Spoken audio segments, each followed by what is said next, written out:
Hello one and all, and welcome to Behind the Glass, your weekly automotive podcast hosted by two rather uninformed enthusiasts. No. I'm Sam from the YouTube channel Seen Through Glass. I'm Tony from Gravelwood Car Sales. And you can watch us each week on YouTube. You can also listen to us on Apple Podcasts, Spotify, and most podcast players. We hope you enjoy the episode. I was going to start this episode by saying, it's a dull and dreary day here in the UK. A classic British spring day where it's raining. You can hear the water droplets on the roof. I need to be absolutely correct to say that because it is pouring hard outside. It's pouring hard outside, but the sun is shining in my heart because today I just found out it's Tony's birthday. Yeah, and you would have never known. It's only because it's the dog's birthday, and I would never have told you because why would I? I mean, it's just another day, but... Well, in 7 years of friendship... Yeah.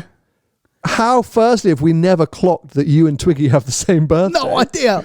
And secondly, really bad on my side that I don't... Well, when's my birthday, actually? No idea. Yeah, fine, fair enough. You know how I sometimes know, because Paul knows your birthday and he'll put it in the group. Yeah, fair, he does. Yeah, Paul's pretty good at the birthday chat, actually. Yeah. He remembers most people's birthdays. Yeah. He's a better friend than both of us are to each other. To anyone. To anyone, yeah. Well, yes, if you are watching on YouTube, please put happy birthday messages in the comment section. If you're listening to us on Spotify, Apple Podcasts, etc., you can tweet us. But of course, we have a load of live viewers today over on Recast who have already wished Tony happy birthday and witnessed off air me handing him his rather impromptu gift, which was this Ferrari travel mug. Love it. Which, thank God, I had lurking around in the shelves behind the camera. So they also that. If you want to see some sort of extra behind the scenes content, get involved in a live stream or live chat, then you can join us each week on Recast for our recording sessions, which happen a few days before these episodes go out live. Are you good at people's birthdays, remembering birthdays? No. Me too. I am the worst. I just about remember my daughter's. And even that, I get the days mixed up. Yeah, well, my dad's is the one that I always get mixed up. I hope I will remember my daughter's, but I do remember it, but I just get confused which day. Well, you sort of panic, right? The closer you get, you start to go, was it the 21? 20? Yeah, it's really bad, that. I don't know what it is. Is it because, as you say, we don't really care much about our own birthday, so therefore we don't give much attention to others? Like, what's that about? No idea, mate. No idea. I mean, in the family... My sister tells me everything. Don't forget it's Thingy's birthday. Thingy's birthday. Yeah. Did you ever care about your birthday? Like when you were 18, we were like, come on lads, we're going out in Bromley. That was Bromley again. That's I did. We did just go. Yeah. But no, because I was never really a party, and I wasn't really a big drinker. I used to go out obviously when I was a kid, but I wasn't a big party lad. You know, like. What's the best birthday present you've ever had? Pista. Bought myself a pista. No? Oh yeah, I do remember that actually. Yeah, cheeky bugger. Yeah, that's my 40th birthday present to myself. So what's the 50th? 918. Well, you won't have to. Laugh. I'm gonna have a laugh. Yeah. We already have a 918 because of our. I was about to give away our big plan there. Actually, no, it's not. It's not given away. We've talked the raffle. Yeah, I was saying like that's a secret. Anyway. It's been a super interesting few days for me, and I thought we'd just dive in and chat about what I've been up to. What have you been doing then? I went to the Mclaren Technology Centre. Oh. And I picked up an Artura. And you was on time. You was here on time. And it's downstairs. It works? Yeah. Yes. That means no. So, if you're new to this podcast, you need a little bit of updating. We have what's called a checkered past with McLaren. Both previous McLaren owners, quite a long time ago now, fair to say. And 6 years ago? Yeah, Sports Series owners. Me, 540C, Tony with the 570S. He always has to try and outdo me. As I normally do. And I think at that time and before that, it's a brand that we were super excited by. We were intrigued by. The cars were fantastic in the right situation, the right conditions. We went to Scotland and we were banging on about how we thought they were best cars on the trip. They were on the up. My God. They were flying. Yeah, everything was just exciting. Then around COVID, or maybe just before, there was just a bit of a turn. Just before then, I think 2018, 2019. Yeah. Around the 720S, really. Yeah. Where Well, just too many sort of negative things started to happen in and around McLaren cars. They were breaking down. After-sales care was appalling. Reliability, was bad. The quality, the whole shebang. Everything went horribly wrong. Yeah. And so over the last 2 or 3 years, we've been over the last 4 years, we've been fairly negative about their cars. But at the same time, we've spoken about how much we want them to succeed. That most of our frustration comes out of the fact that we actually really want the cars and the brand to do well, and we get annoyed when they fall short of that mark, right? Yeah, of course. And we have really heavily criticised them, obviously, because of the product that they're trying to sell and the amount of money they're trying to sell it at. But we have, like you said, equally said before, how good the product is on face value before it goes wrong, and the actual design of it and what it can do and the value for money for it, and actually one or two of the cars that they've actually made we actually like. Well, I think LT products, 675 LT and 765 LT, two cars that I think we would have in our 20 car collections for sure. I definitely would have bought, if not one of them, both of them, if I had a bit more confidence in the brand, for sure. So it won't surprise you to hear me say, turning up to the McLaren Technology Centre, I was a giddy child. Because, as I say, no matter what our sort of, whatever we've said over the last few years, whatever we've vocalised, it's really hard not to be super overexcited. Firstly, arriving at that venue, because it's an incredible place. Yeah. But then drive also around the lake. Yeah, literally drive around the lake, get the full view of the building. It's beautifully designed. It was an incredibly sunny day when I went there. I can't believe what happened. But yeah, a beautiful day. And I'm going to pick up a brand new McLaren that I haven't driven yet, which is supposedly the next year or the next year. I was like, this is amazing. And you walk in the doors to the boulevard. Where they had all the historic Formula One cars, and they had historic road cars. They had one of the prototype 12Cs. They had P1 Oeuvre, that famous McLaren P1, which all the journalists drove. I'm just like, this is so freaking cool. That's done 4,000 million miles. Yeah, it's brilliant. Yeah. Interestingly, parked outside the front doors, a Ferrari 288 GTO. Oh. And I was like, well, thanks, McLaren, for arranging a Ferrari for when I visit. Zach Brown's. Is it? Yeah. Legend. Well, but what does that say about the CEO of a company who drives to work in its competitor's car? But hold on a minute, mate. Let's not get too excited, right? McLaren don't make a car of that age to compete with that car. Firstly, what's good for Toto Wolff is good for Zach Brown. Toto Wolff's had millions of Ferraris, and he's Mercedes CEO, and lots of other. I mean, it's fine. But does Toto Wolff drive to work in an Enzo? Oh, no, you have to ask him. No, I don't think he does. Well, he doesn't now because he sold it. But, but you know what I mean, though. I mean, he may. Hey, look, I totally get what you mean. Like, there's a difference between running a company that's building modern cars and driving a vintage classic. Yeah. And maybe there's something in, look, guys, our brand should be get what Ferrari represents. You know, that this is aspirational. Like, if I'm choosing to drive this car to work, that's the kind of cars, the legacy that we're trying to create here. Yeah, and it doesn't run McLaren Automotive. He runs McLaren. He does. F1. No, he runs Automotive as well. Across both. Oh right. Yeah. He's like group CEO. He replaced Ron Dennis. Oh, did he? Yeah. He's like head honcho. Oh right. Yeah. So. Oh well, he's the problem then. Yeah. So, as the leader of a company, what does it say about you? Is it the right move to be turning up to work in a £4 or £5 million classic car? Well, it's very difficult, mate, because obviously he's a very wealthy man anyway, because of before he started working at McLaren. Yeah, but his position as well, obviously, he's paid correctly. Do staff look at him and think, you flash bastard, you should be in a Golf?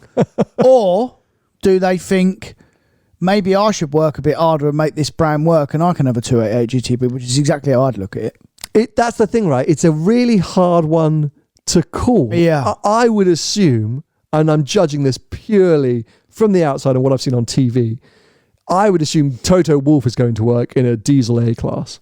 Do you know what I mean? Like, I think I'm one of you. I might have the billions, but I'm one of you. Yeah. Where Zach Brown's like, America, succeed. Like, because it's a very American thing to do. Like, the boss turns up in a big money car because, heck, I've worked my ass off. I own this car. I deserve it. And if you work your ass, if you can have one of these cars as well. Yeah. Yeah. I mean, that's the mentality. That's a very American mentality, by the way. It's not a UK mentality. Definitely not. Because in the UK, as most of you all know, if you've got wealth in the UK, you're not supposed to shout about it. You're not supposed to show it, essentially. And if you shout about wealth, you haven't got none, which is like me. I've got no money at all, nothing. As people often call you out in the comment section. Live stream viewers, by the way, let us know in the live chat, what do you think if your boss turned up to work in a £4 to £5 million 288 GTO? What are you thinking? I'd be interested to know your thoughts. But yeah, it was just one of those things that really hit me as I parked up and I was like, can I take the hat? Can you take the... No, that's what you've... Oh, can I take that instead of the Artura? Yeah, sort of. I was like, is that available for test drives? Yeah. But I was just like, wow, there's really something. It's parked right outside the front doors. Like, brilliant. Boom. Yeah. The first car you see arriving at the McLaren factory is a Ferrari. So was he there or was it just parked No, he was there apparently. He was there, flying to Australia late for the Grand Prix. But yeah, no, I mean... anyway, that was already impressive, but also, as I say, like a bit jarring, just a bit caught my eye. But yeah, you walk into the boulevard, absolutely amazing, super cool. All the people at McLaren have always been really, really nice. And it dawned on me again how, with that setup, I mean, I saw hundreds of people because I went at lunchtime, so everyone was walking around, hundreds of people, beautiful building, there's work going on everywhere. How, firstly, is the F1 team an absolute disaster this year, and arguably it's been a bit of a disaster for 10 or 15 years. But secondly, are the road cars having so many issues because it's such an impressive place with so many people, and when you talk to them and when you learn about the cars and hear about things, you're like, wow, this is amazing. So where does it all go wrong? Well, it always comes from the top. Firstly, McLaren hasn't got any money, and secondly, they don't own that building, by the way, anymore. Someone else owns it because they had to sell it. Leadership always comes from the top. So maybe Zach Brown should stop driving around in his 288 and concentrate on running the company properly. I don't know. I don't know him. I'm sure he's a nice man. But maybe they're all running around like busy fools, mate. They're not actually doing anything. Yeah, just running around with bits and papers looking busy. Yeah, a lot of people, they're all very well dressed. Yeah, they're all very athletic. Yeah. They're all having coffee breaks. Beautiful. Yeah, beautiful, but maybe not efficient. That's what I'm saying. That doesn't make you a good car, does it? Or make you a good F1 team? I guess not. I mean, as I say, it's a really, if you're ever lucky enough to go and visit, make sure you do. If you get the opportunity to go and visit, make sure you do, because it's a really impressive place and you can't help but drink the Kool-Aid. The minute you walk into MTC, you're just like, it's more impressive for me than any other automotive factory. Better than Ferrari. I genuinely think better than Ferrari. The problem is, and I know you're probably going to say better than Porsche and better than Merc, the difference between them brands is that it's serious time and it's time to work. Whereas McLaren, you walk into McLaren and everyone just seems to be having a bit of a party. Well, no, not a party. They're all just having a nice time. But it's that Ron Dennis mentality of, if you create the ultimate working environment, feng shui, beautiful, clean lines, swept floors, everyone will be focused in this beautiful mindset and achieve what needs to be achieved. And that was true during his era. But I think what's been proven is it wasn't necessarily the building, more so his mindset. Do you see what I'm saying? Well, clearly, yeah, because he's gone and it's no good anymore. Yeah, so you can have a beautiful building with clear glass and water and feng shui and beautiful, but actually... fundamentally, by the way, going back to Zach Brown, it won't be all his fault because, you can't polish a turd, basically. As in, he probably hasn't got the tools to fix the problems. Fundamentally, mate, unfortunately, as we all know, what makes the world go round is money. And McLaren ain't got none. Yeah, it's a problem. You're not wrong, but they're going through a major internal structural change. They've got so he's group CEO, I believe, or group director or whatever. Probably needs some help. But there's obviously McLaren Racing got their own, and McLaren Automotive have got a new, because who was the guy before? Mike Flewitt? Yeah, Mike Flewitt. I don't know, yeah. He left. He probably needs some help. Unceremoniously, yeah. They can't afford anyone to come in and help him. I suppose so. Yeah. Anyway, so let's switch to the Artura, because that's what I was going to collect. Now, the problem with the Artura, fundamentally, is it's about 2 years late. Does it feel 2 years old already? No, I just mean the fact that they kind of launched it 2 years ago. and took it immediately away. Literally that. So if you all remember, I wonder when I should probably actually have a quick look, when the official unveiling of the Artura was, because it must have been unveiled a long time ago. 2021? Yeah, 2021. And it's only just about now that they're starting to do proper press drives and cars are slowly heading out to market. Very slowly, by the way. Now, it's a little bit hard to understand exactly why that is. Yeah. There is, I think, an illusion. No, they're hinting towards, it's not an official statement in any safe word, that it was to ensure that the cars were ready. If this is a new dawn, a new era for McLaren, and let's face it, reputationally, they were in a bit of the doldrums of quality control.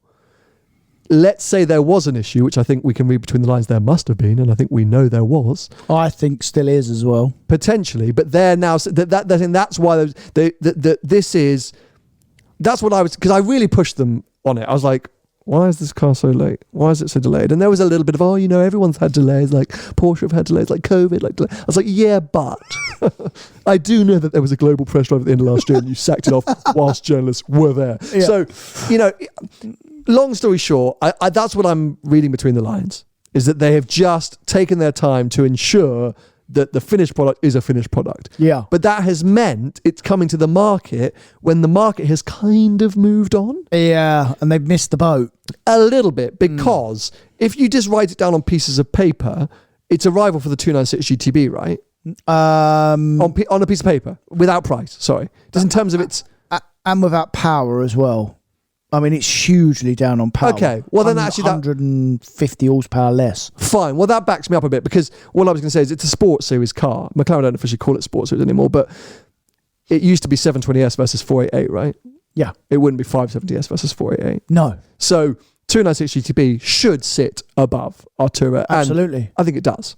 Absolutely, yeah. But still, within its segment, hybrid or not, it's just a little bit late to the game, I think. There's lots of other things that have moved on in that sector. Yeah. Even like MC20's come along and just kind of barged it out of the way slightly. Well, I think that's more its rival than the Ferrari, for sure. And obviously, mind you, it's weird because Lambo are going to there'll be a hybrid Lambo, but that's probably a 296 rival more than it's sort of going to sit in a bit of a weird, is it an R8 Turbo S rival? R8 doesn't exist anymore, but do you know what I mean? Like it could be a Turbo S. If there's a hybrid Turbo S, it'd be that rival. Probably. It's not really got a home anymore, but that's okay. Let's just judge it as it is then, and maybe it doesn't have any direct competitors. Two things immediate that I noticed. It's tiny. It's really small. Smaller than 570S. Inside or just in the whole car, the package? Luckily not inside the whole package. So shorter wheelbase, a narrower car. So, especially on the UK roads. But just when you just stand next to it, you're like, oh, this is a small car. It actually, and I'm sure it's not, but it kind of gave me Lotus Emira vibes. Like that small, like it really feels... I knew you was going to say that. I knew you was going to say that. It feels really dinky. How are they doing now, Lotus Emira? About 45 grand now. Tony's favourite topic. He messaged us in the week in the group. Emiras are under list. Yeah. You were so excited. Well, because I was right again. Because of all the speculators who thought they were going to trade over this further. Yeah, they've all done their conkers. No, but go on, how much are they actually trading for? No, they are under list, as in they're retail under list. So a dealer's and these are all the people that are panicking that have tried to put them up over, realise they can't sell them, so they've now got to try and get less money than what they paid for them. Brilliant. Andrea Alexander says he gets about 30 30 calls a week saying, I got my Artura, would you like it? 10k over, please. And he literally hangs up the phone. So don't call Tony or Andrew. Alexander's trying to get rid of your Artura. But yeah, so size-wise, it's really nicely compact. It obviously looks and feels immediately like a 570S. It's an upgraded 570S, you know? Is that a problem? Not at all. Right, okay, fine. Not at all. And I think actually, sculpturally, it's more interesting than 570S. There's many more beautiful lines. Like, a very clever thing they've done is the roof and the windscreen surround. It's all one piece. And there's no lines on the roof, you know, where you'd have roof rails or what those guttering lines, join lines. Yeah. So it's all one beautiful piece, which is stunning. Not very good for the rain, as I've discovered today, because when you open the doors, all the rain goes in the doors. But anyway. Well, they all do that, though. They all do that, by the way.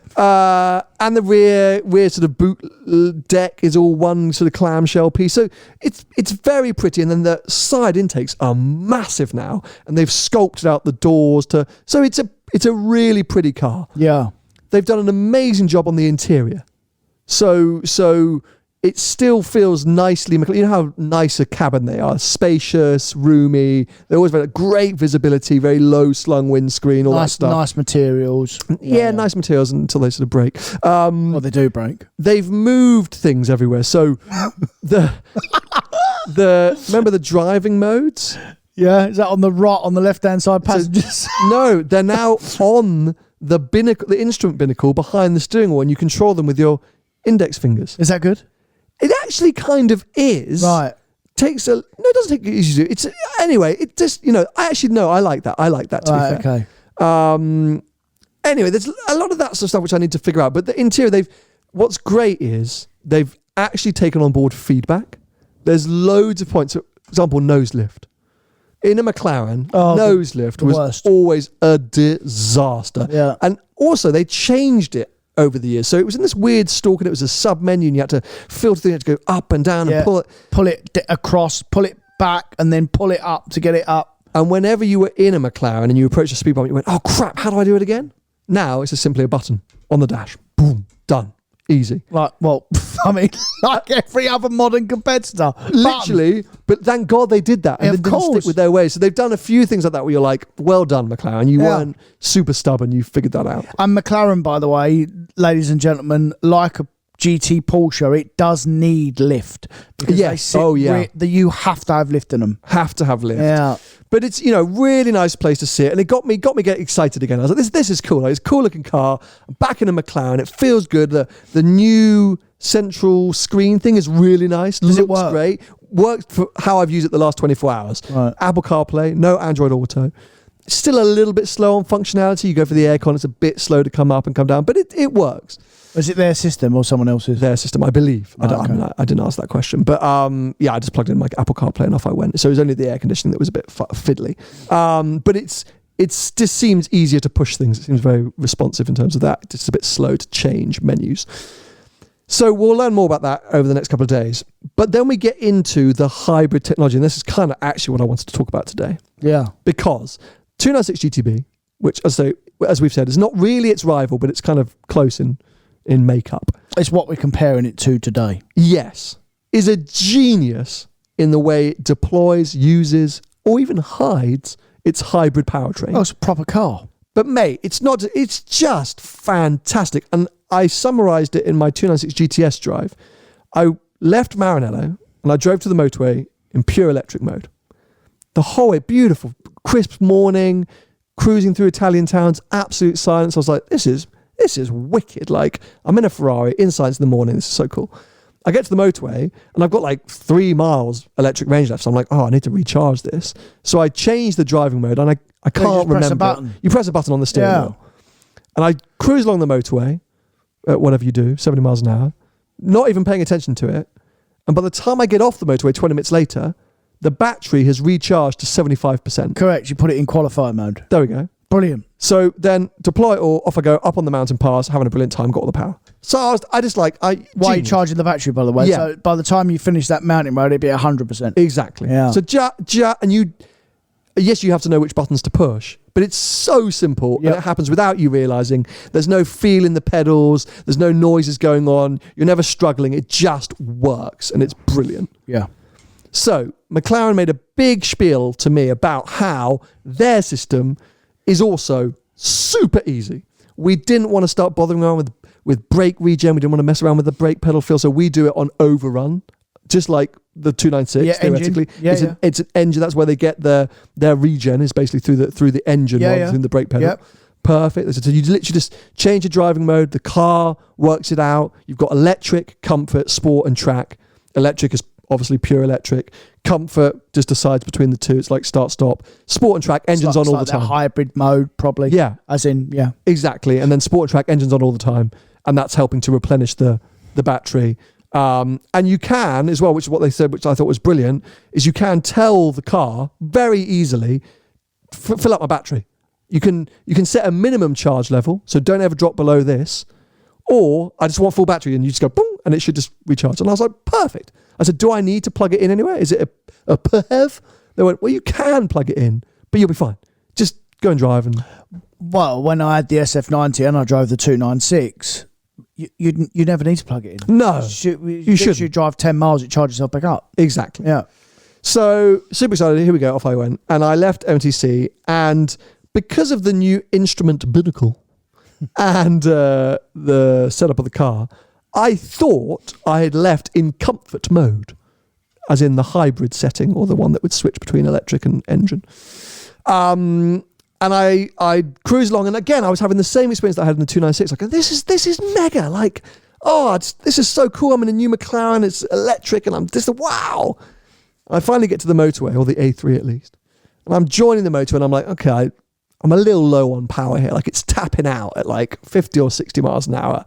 I could do with the engine kicking in, but it's not kicking in. So I'm like, okay, well, clearly it's just chosen to still give me electric. So I'm not going to touch it. I'm just going to let it do its own thing. And then as I'm cruising on the motorway, I start to notice my speed is dropping. So 70 miles an hour, 69, 68. And I'm going, what's going on? So I put my foot flat to the floor. Nothing happens. Just still losing speed. I'm going, so I start stabbing the throttle. Like, come on, like do something. Like, I'm wondering if there's a little kick down button. You know, sometimes a little depress button in an automatic. Yeah. Nothing's happening. I'm like, engine, wake up. And I look at the battery range, and it's like 3 miles, 2 miles. And I'm going, oh my God. So I go, I'm in electric only mode. Right.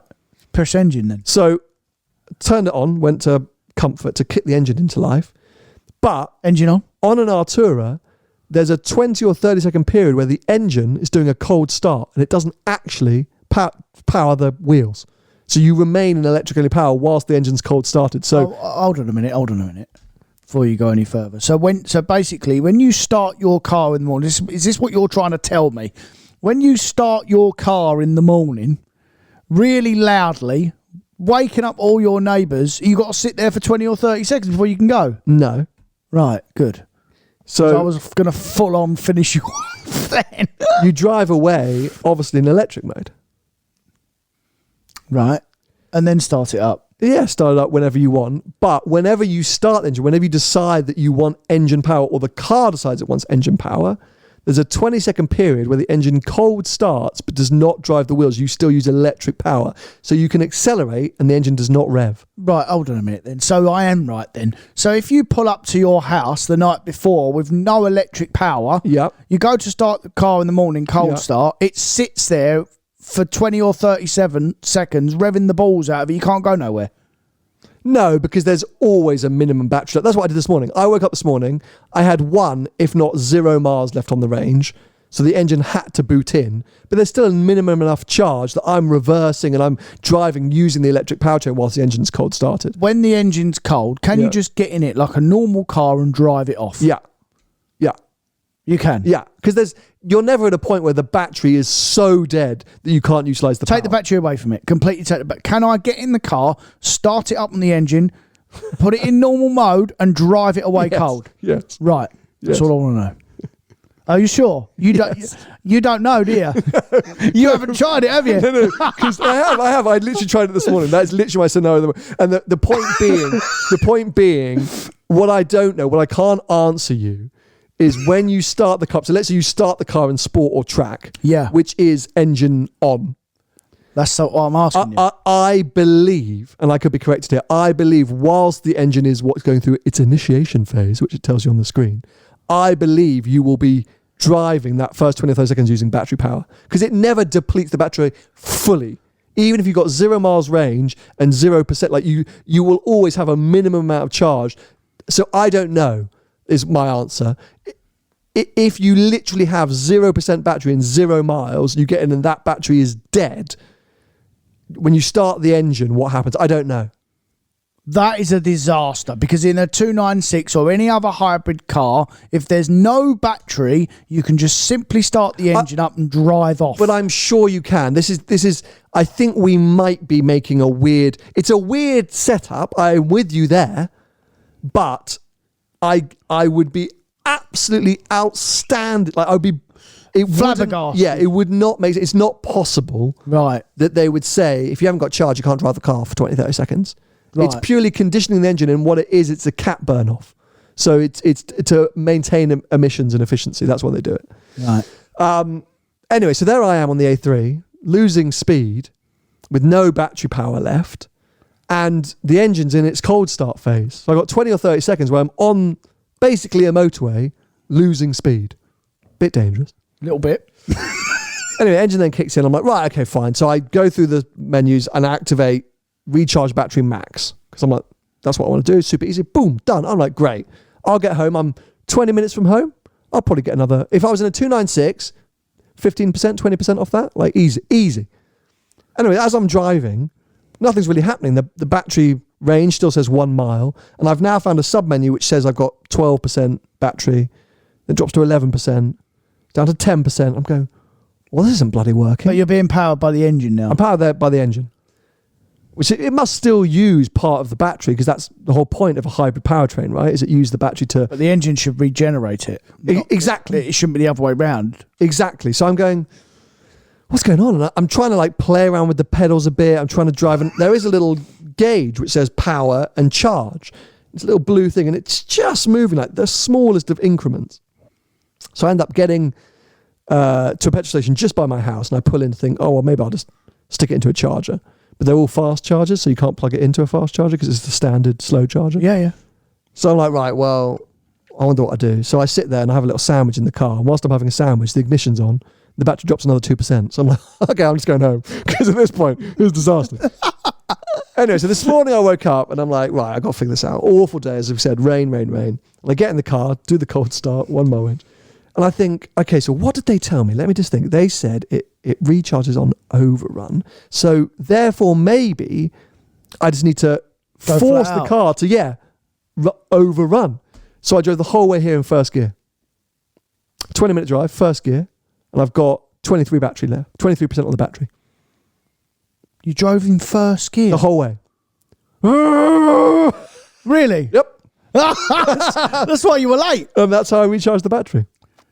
That sounds like a disaster. So yeah, my immediate feedback on the hybrid system is that part, it needs a software update, because the car should, which is what I'm assuming Ferrari do the 296, and I don't know this, I'm assuming that when you're cruising on the motorway and the car should be sitting at 2,500 RPM, Ferrari make it sit at 3,500 or 4,000 and use that over rev to charge the battery. I guess that's how it works. So you have to be in a certain mode. Yeah, you have to, but I'm assuming that's the technology, right? I guess. Well, it won't give you extra revs. It will just charge at a certain percentage at 2,000 revs. If you go at 3,000 revs, it will charge a bit faster.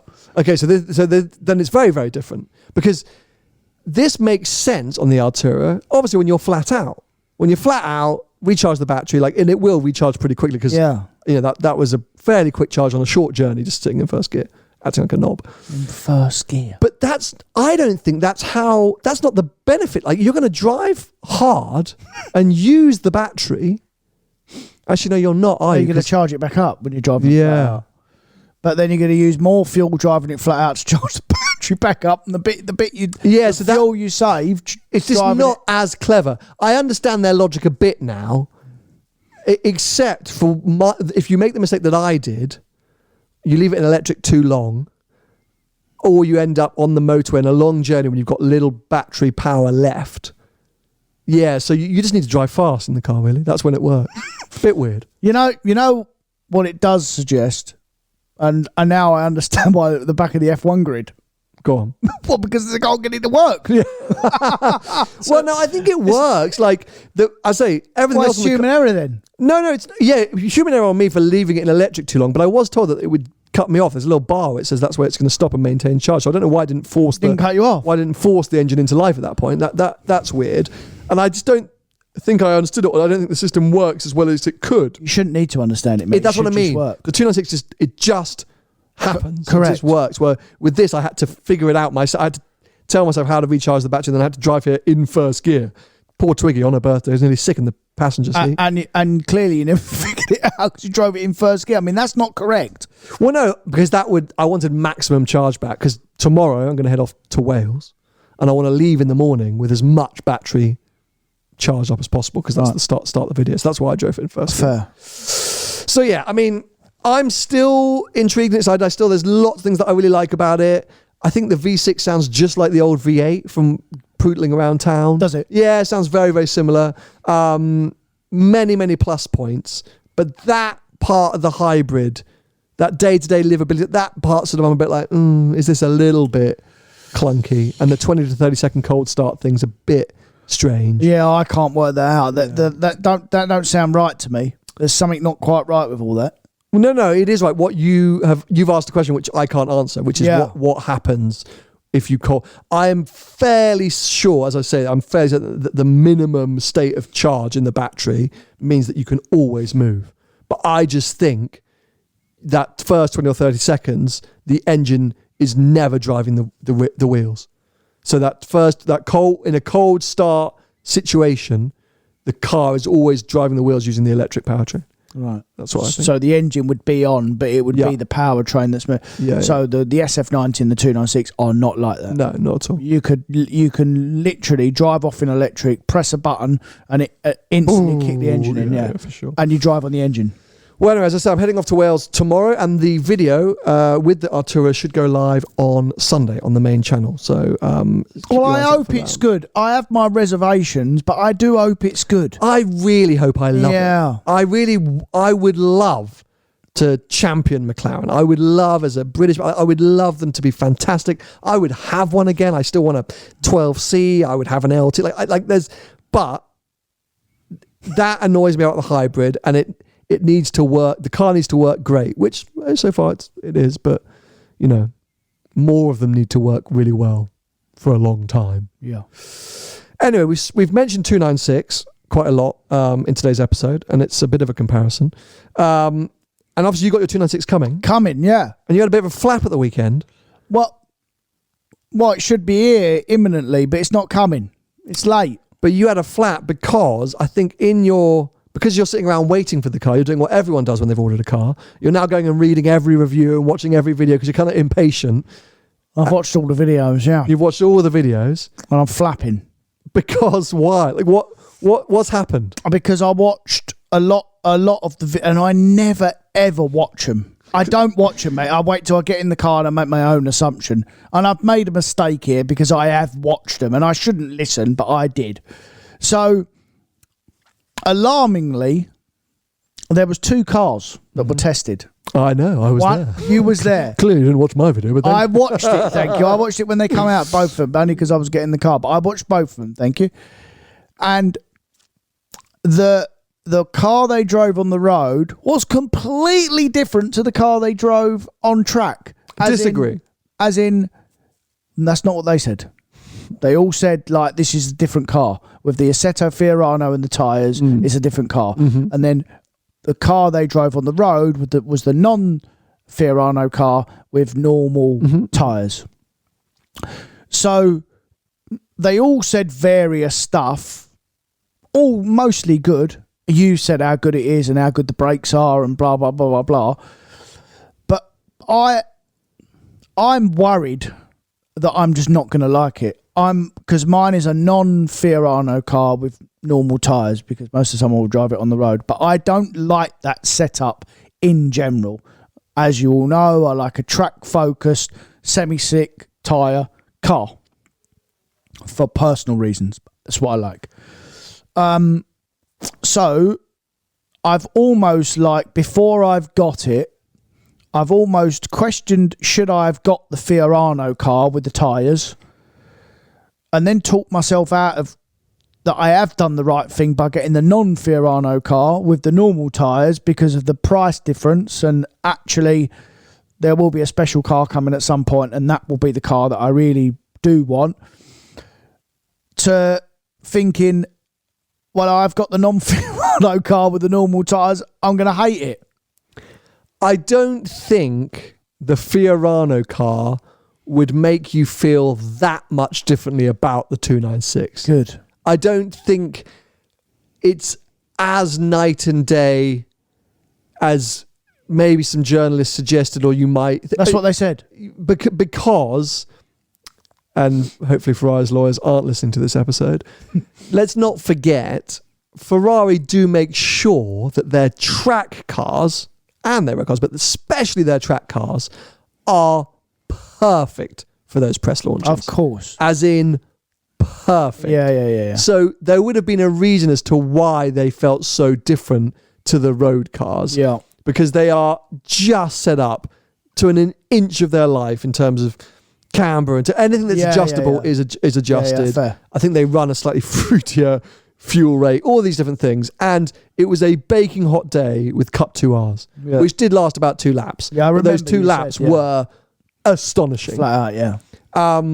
The car is 15 kilos lighter with the Fiorano pack?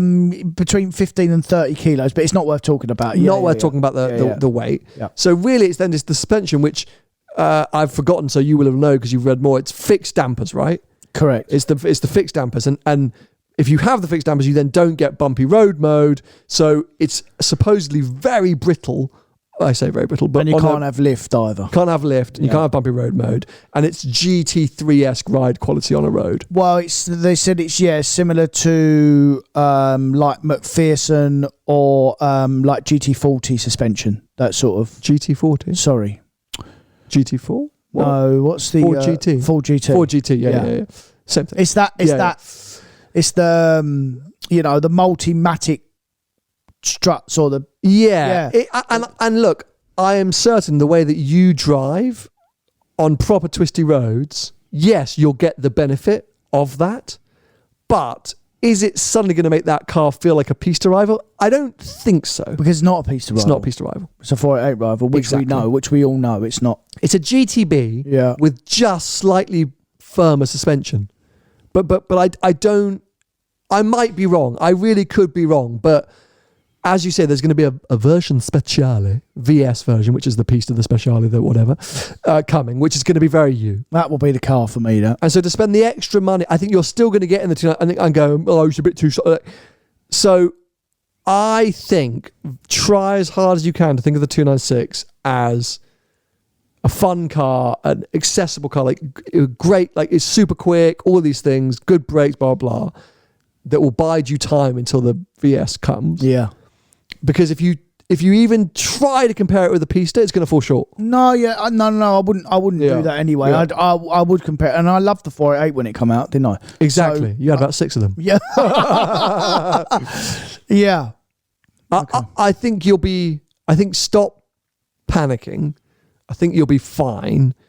I don't think you've made the wrong choice. I think the Fiorano pack would have been unnecessary, and also you don't need Cup 2Rs on the road. No. But I would have Cup 2s. Well, then stick them on the standard car. Yeah, because then you've already got your grip there. Yeah. So then it's just the suspension, which, let's face it, it's Ferrari suspension. It's not going to be bad. No, fair. It'll probably be nicer. So I think you're having a good time. Don't worry about that. Just checking in on some of the comments. We asked some of our live stream audience what they would think about their boss turning up in a 288 GTO.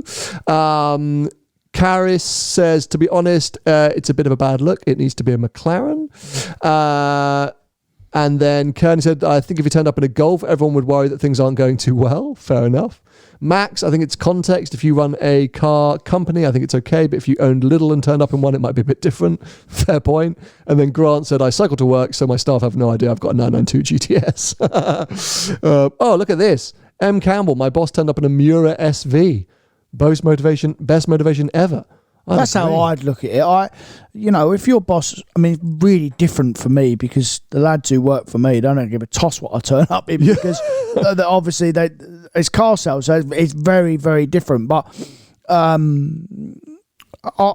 would if I was an employee, it's not our culture in this country to applaud it, but if I was an employee, I'd say fair enough, as in to have that car, if I was a car man, that's where I've got to get. That's where I've got to get in the food chain. Yeah, no, I'm sort of with you. Yeah. I'm sort of with you. It's just the fact it was a Ferrari at the Mclaren factory.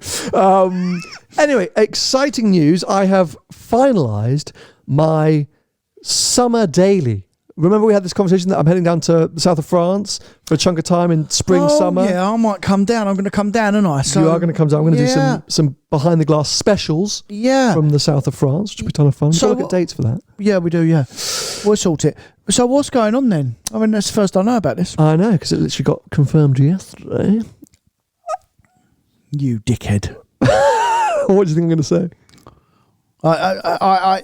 What do you think I'm going to say? Something stupid. No. I think you're going to be very happy. So this is, don't forget, because it will be the GT3. I think will be there with me. I'm pretty sure for most of the time. This is the family car. This is the car that I'll be living with to transport Vicky and our baby and to. How are you going to get the GT3 there? Oh, you don't want to know the logistics. It's I don't know. So complicated. Really? I'm losing what little hair I have left. I emailed somebody actually a couple of days ago saying, look, I really need an update on this. And they're like, it's like a month and a half where I was like, I don't care. There is so much for me to figure out. You have to tell me this right now. The GT3 is getting there a few weeks before anyway. Boring. Anyway, long story short, Range Rover Sport. New one? Yeah, P530, the V8. And what are you going to do with that? Live with it. It's bloody perfect. But your GT3 is going to be there? Yeah. Oh, yeah. As I say, the fact that is the... You'll come back and buy one of them. It's perfect. I think it'll be ideal, mate. Yeah, perfect. They offered me the hybrid, the P510e. Yeah. But I didn't know what my charging capabilities at the Airbnb would be like. And so I thought, who cares? Got an engine. And that's exactly it. And I haven't actually driven the V8 because when we did the launch, Archie hogged the V8 all day, so I never got behind the wheel of it. But what a car. And I'd say, I think for that, it's the right size. I was contemplating big Range Rover, but I thought just a bit too big. So down there, I have a slightly smaller car. Still massive, loads of nice tech, easy to cruise. If we want to pop to Geneva for a couple of days, we can. Lovely. If we want to pop into Italy, absolutely spot on. Cannes or Saint-Tropez, you're going to have a bit of lunch. And the spec is spectacular. I'm just going to show you the spec. But can I say something? So the V8 car, is that the new BMW engine? Is that the detuned M5 engine now? Because I know the SVR is going to be that. It's not that charcoal burner of the... Oh, nice. Nice, right? Yeah. Do you know what? That's exactly how I'd have it. Has it got light interior? Oh, mate. That's the car. It's perfect. Yeah. Perfect. So I see how much it is. I know how much it'll be. Guess how much it is. What is it again? What model is it? The P530, and it is... I'm just trying to find the spec level, you know? HSC Dynamic? That's what I'm trying to find. I think it's an autobiography or it's first a biography? edition. Really? Hold on a sec. Oh, my God. It doesn't tell... Where would I find that? Hold on. What, the top? No, it's not there. Standard features. Okay, it's not telling me... I don't know. All right, is it? I think it's got to be the big one. Am I far wrong from saying 115 to 120? You're bang on. 118 grand. There you go. I'm super excited by this. I think it's going to be lovely. You're right. I'm going to come back on one, aren't I? You can't get them. 2 years waiting list, right? It's insane. Might be a little bit less, but yeah, it's a while, mate. It's a while. Brilliant. That's perfect. I know. I'm so excited. Can I tell you something though? Go on. That will be frightening how much that car is a month now. I bet they're 1,500 quid a month now. Do you think? Yeah.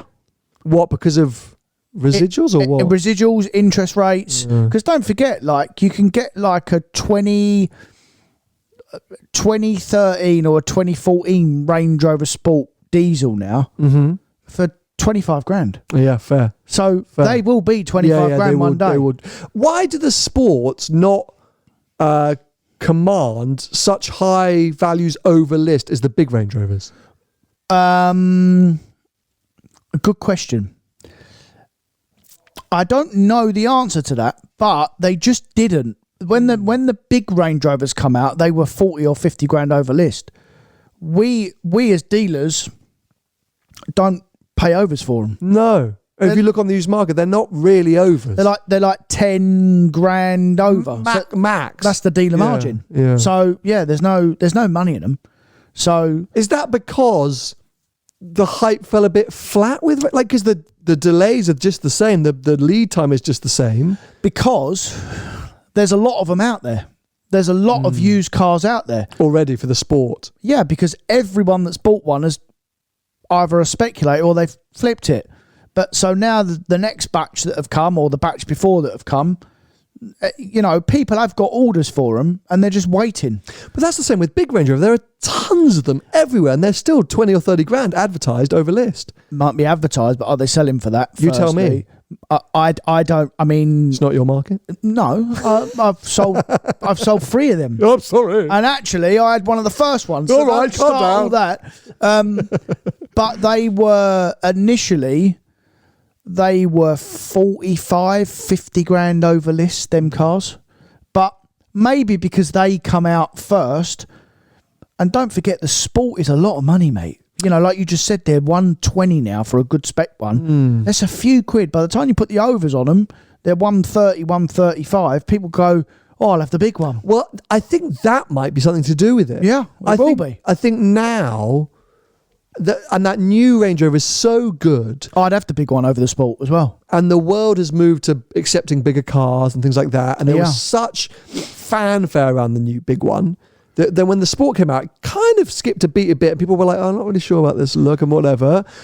And then if you're spending 120 grand on an SUV, I don't know, like, where's your head at? I'll tell you what happened with the last car, right?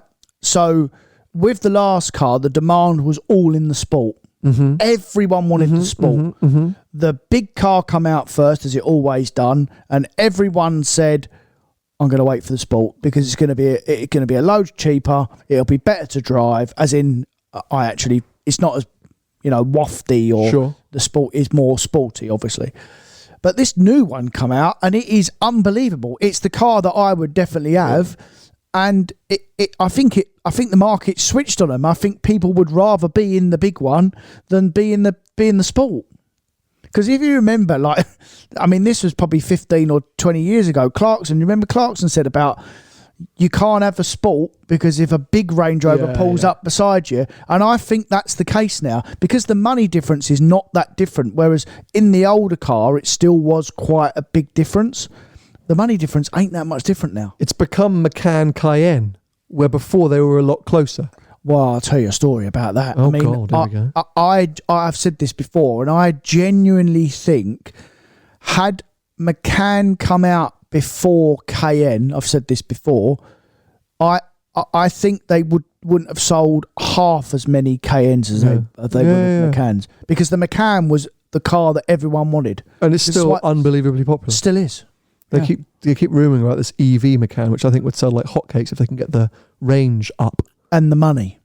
Yeah, and the money right. Because, a decent Macan, 65 grand. Don't forget, mate, when they come out, they were 40. I know. They were unbelievable. That first diesel car with some spec on it was probably 50 grand. Insane. Yeah. And now GTS is 100 grand? Oh, no. Close to? List the good spec ones, probably early 80s. Okay.